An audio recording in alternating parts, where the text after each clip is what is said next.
Uh, Very good afternoon, students. We are from Everest Coaching Institute, Fagwada, in the service of students of class 8, 9, 10, plus 1, plus 2.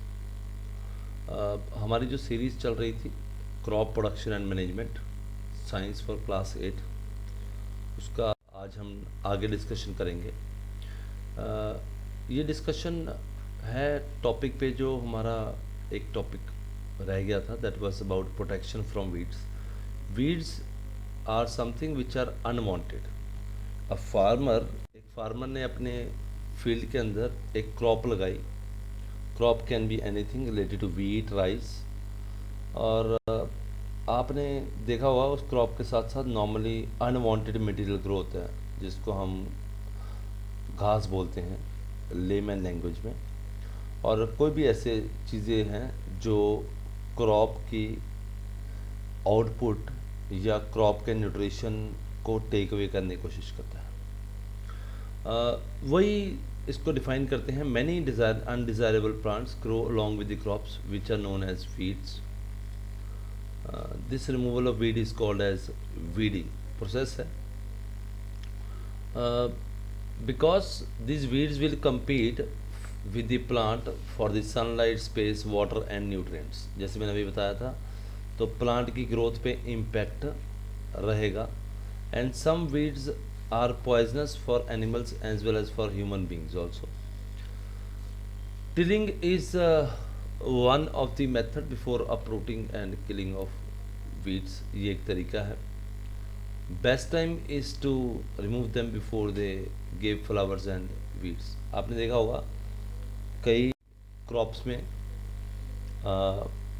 एक farmer एक खुरपी लेकर field में लगा होता है, धीरे धीरे करके छोटा छोटा अनवांटेड ग्रास रिमूव करने के लिए।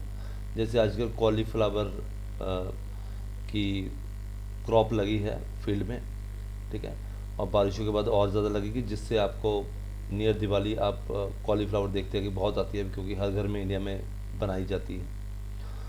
तो उसमें किसान जाता है और उसको इंश्योर करता है कि पूरा निकाल दे, क्योंकि अगर वो वीड उस क्रॉप के रूट्स तक पहुंच गया तो वो उसकी ग्रोथ को हैम्पर कर देगा और उसको अच्छे से ग्रो नहीं होने देगा। दो तरीके हैं, एक तो we remove it manually, the second part is we remove through some chemicals called as weedicides. Weedicide एक प्रॉपर्टी है जो अनवांटेड प्लांट्स को ही रिमूव करती है, ठीक है। और स्प्रेइंग ऑफ वीड्स एक पॉइजनस होती है, तो इसलिए हमें अपना फेस और नोज़ कवर करके रखना चाहिए। एक बार ये आपने फील्ड के अंदर स्प्रे कर दिया वीडीसाइड का, and now the crop will grow. Crop धीरे धीरे करके ग्रो होके एक फाइनल एंड प्रोडक्ट बन जाएगा। अब वो हार्वेस्टिंग के लिए तैयार है। Harvesting is the process where the crop is cut when it is fully mature. They are cut close to the ground, और ये दो तरीके से की जाती है। आजकल तो मॉडर्न हार्वेस्टर भी हैं, और नॉर्मली नहीं तो सिक्कल से भी की जाती है, अब जिसको हम दाती बोलते हैं। सिक्कल से काट के उसको इकट्ठा किया जाता है और बाद में उसमें से जो फाइनल एंड प्रोडक्ट वीट है या राइस है वो एक्सट्रैक्ट कर लिया जाता है। एक सेपरेशन मेथड भी है जिसको हम बोलते हैं थ्रेशिंग। पर आज की डेट में ऑटोमेशन आ जाने से आपने देखा होगा, जैसे अभी वीट हार्वेस्ट सीज़न निकल के गया है, तो एक फील्ड में वीट खड़ी थी, तो वहाँ पे एक हार्वेस्टर आया बहुत बड़ी, जिसको हम कंबाइन बोलते हैं। कंबाइन आई, कंबाइन ने उसमें से फूड ग्रेन्स एक्सट्रैक्ट कर दिए और एक ट्रेलर में सारे फूड ग्रेन्स घेर दिए, और जो बचा हुआ लेफ्ट ओवर था वो फील्ड के अंदर कर दिया, ठीक है।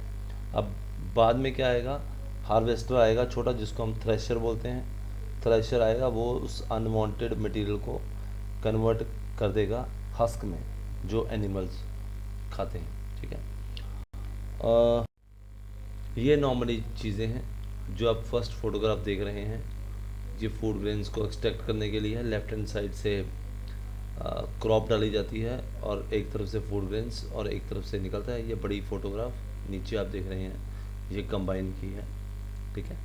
और ये जो आपने पीछे उसके पाइप देखा है ग्रीन कलर की मशीन के, ये वो है जहाँ से फूड ग्रेन्स निकलती हैं। ओके,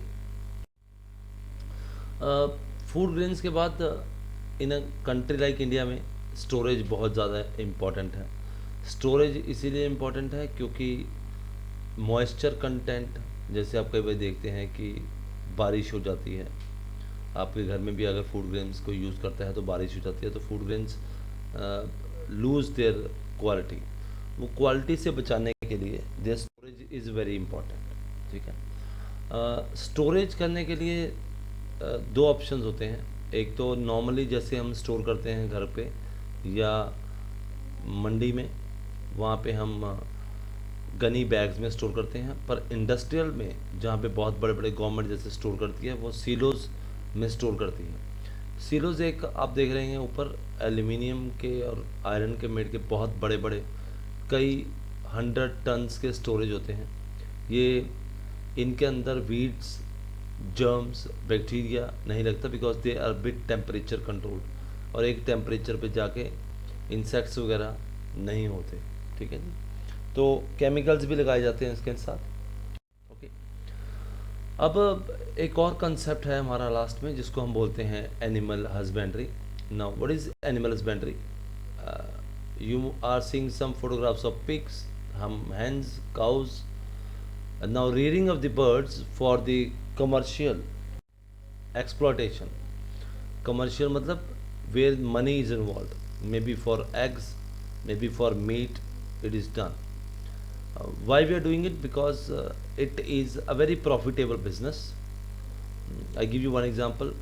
अगर आपने पिग की रीडिंग शुरू की तो एक पिग आपको मार्केट से मिल जाएगा, then one lady pig will give you around 8 to 12 small pigs. When they will grow up in 12 to 16 weeks, each will weigh more than 150 kg, and the meat will sell at more than 120 rupees average. तो आप देखिए एक pig approximately 4 या 5 महीने में छोटा वो आपको 15,000 देता है। अगर आपके पास 8 हैं तो वो आपको इनकम आपकी 1 लाख रुपीज़ प्लस हो जाती है।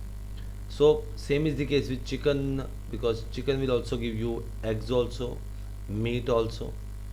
So exploitation or the commercialization for growing it is done. Concept is called as an. ठीक है, एवरेस्ट कोचिंग इंस्टीट्यूट को व्यू करने के लिए धन्यवाद। आप शेयर कीजिए, शेयर से आपको फ़ायदा होगा, आपके फ्रेंड्स को भी इसके बारे में नॉलेज होगी। ठीक है, ओके, बाय।